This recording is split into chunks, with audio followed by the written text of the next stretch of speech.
Guys, social media is brainwashing us. If you think you're in control while you're using those apps, you're definitely not in control, and I will explain why. I came out of the house today with the intention of filming a completely different video, but after investing most of my time lately reading psychology books and especially behavior modification, I came to a realization about how social media influences us and the psychology tricks that they use on us to make us their puppets.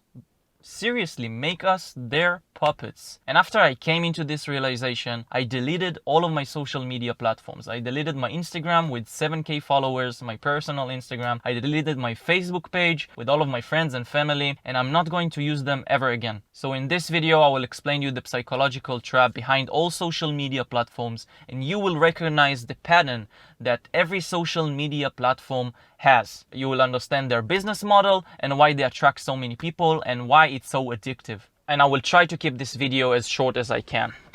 So social media started as a solution to a basic human need, the need to form connections. This is something we have inherited in us. Ever since our caveman days, we stayed in groups or in tribes, and this is how we survived for so many centuries against predators or against environmental dangers. We stayed together, and this is what kept us safe. So what Facebook, for example, did is they came and they solved it for us. The need for communications, they solved it for us because they made communications easy, accessible, and fun, and on a global scale. So we can communicate with each other, and even if someone is in China, he could communicate with someone in the US. Although I don't think it might happen, but let's not get into politics here. And this is how Facebook grew so fast. Then they introduced us with the concept of likes. This is something that also built into us. The need to be accepted by the group, the need to have a high social status. Going back in time again, back in our caveman days, having high social status meant that you were the strongest in the tribe, or you were the most skilled at hunting, or you had the best hair like I do. No, I'm kidding, I need to get a haircut. But yeah, this is what decided if you had high social status back in our caveman days. Today, high social status is given to the people with the most likes, most followers, most subscribers, most whatever. So since the introduction of likes, people use these social platforms even more so that they can get approved by the group and so that they can test their social status. Here you are hooked. You are posting more so you can get more likes, so you can get approved by your neighbor and measure your PP size with him about who went to more vacations this year and who has it better. Or in other words, who is higher in the hierarchy of the tribe. And this is how the system fuels itself. The more you post, the more likes you get or acceptance from the group. The higher your status, the more satisfaction you get from these apps, the more you want to post. And this is how this cycle continues. Now pay close attention because this is where it gets scary. After the likes, they introduced us with the concept of notifications so that we can know if someone likes our kid photos and accepts us into the group, so that we can feel worthy, of course. The purpose of those notifications weren't just to let you know if someone liked your cat photos, but also served the same principle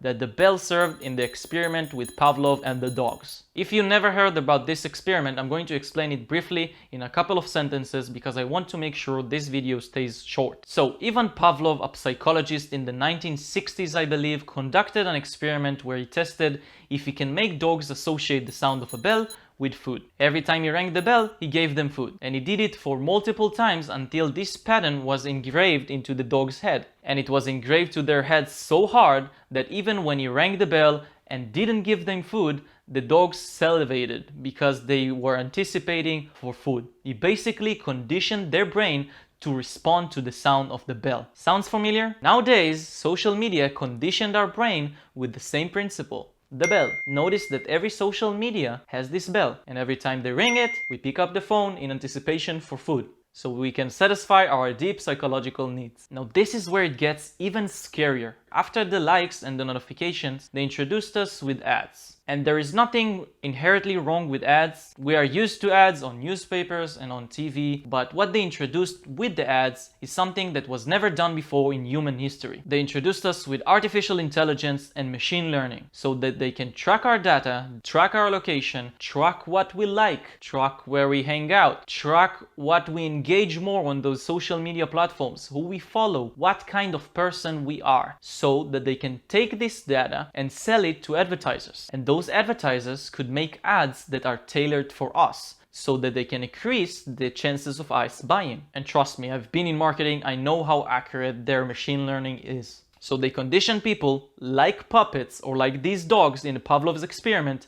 to respond to the bell, to pick up the phone, look at those ads that are tailored towards them and make them buy the product. And people still think that they have free will, that they did all of that in their own free will. They don't understand everything that goes behind it that gives them the illusion of free will. So this is what I mean when I say you don't have free will, you have the illusion of free will. This is how all social media platforms make money. They take your data, everything they tracked and know about you, and sell it to advertisers, so those advertisers can sell you products that are tailored for you and that they will make more money, and so that they will pay more money to these social media platforms. This is exactly their business model. Let's take TikTok for example. TikTok is a relatively new social media platform. How they attract so many people in such short period of time? TikTok adjusted their algorithms so that everyone that goes on this app, and doesn't matter if he has a following or not, can publish a video and can go viral. And they're speaking to another basic human need that I told you already about,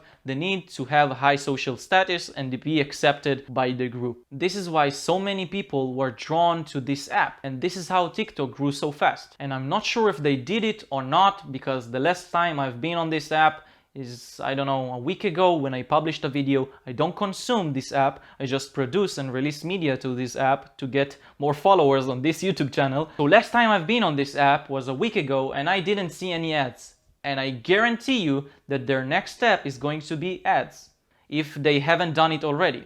But their next step is going to be ads. So did you notice this pattern that all those social media platforms have? First, they attract us with the basic human need, the need to be accepted by the group or the need to have a high social status. Then they condition our brains to respond to the bell. After that, they track our data and sell it to advertisers. Then they make ads so they can make money and the advertisers can make money. Now I want to share with you the quickest way to break free from all this trap that they built for us. And that way is to delete all of your social media platforms.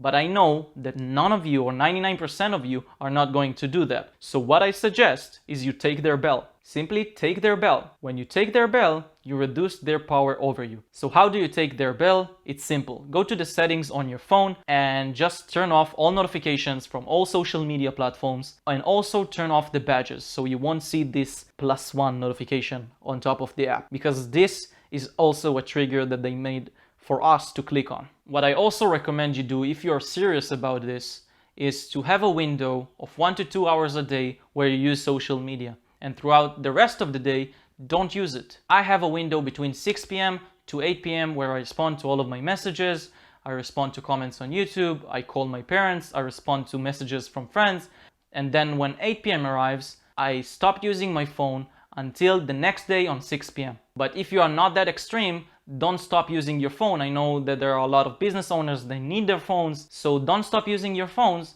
but limit your social media usage to 1 to 2 hours a day. And if you take anything from this video, please remember this: when you're not in control, they are. When you're not in control of when you choose to look at social media and just click randomly and then scroll mindlessly on their apps, they're in control over you. But when you limit your time on social media and check only when you need to, then you are in control.